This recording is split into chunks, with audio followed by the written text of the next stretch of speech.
একটা আইনগত ভিত্তি আছে, রাষ্ট্র যেভাবে গড়ে ওঠে, এটা তো রাষ্ট্রের বিরুদ্ধে একটা কাজ যে আপনারা এটাকে এতিমখানা নাকি, যে আপনি সেখানে লোহার খাট দেবেন, আপনি সেখানে কি বলে যে খাওয়ার জন্য ডাইনিং টেবিল দেবেন।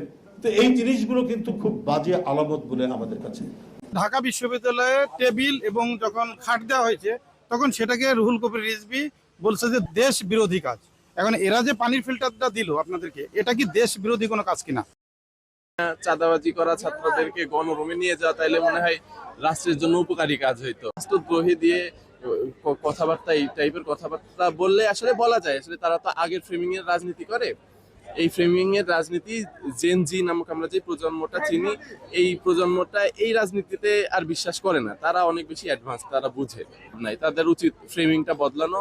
যারা এই যে এইগুলাকে খারাপ বা ব্যাকল্যাশ দিয়ে থাকে, যেই দলেরই হোক, যেরকমই হোক, তাদের জন্য শুভকামনা থাকবে। আর তাদেরকে একটা কথাই বলবো যে আপনারা হইতেছে ভালো কাজের মাধ্যমে এই ছাত্র শিবির বা অন্যান্য যে সকল ছাত্র সংস্থা আছে, শিক্ষার্থীদের উন্নতি করতে চায়, তাদেরকে আপনাদের ভালো কাজের মাধ্যমে পিছনে ফেলান, সামনে এগিয়ে যান।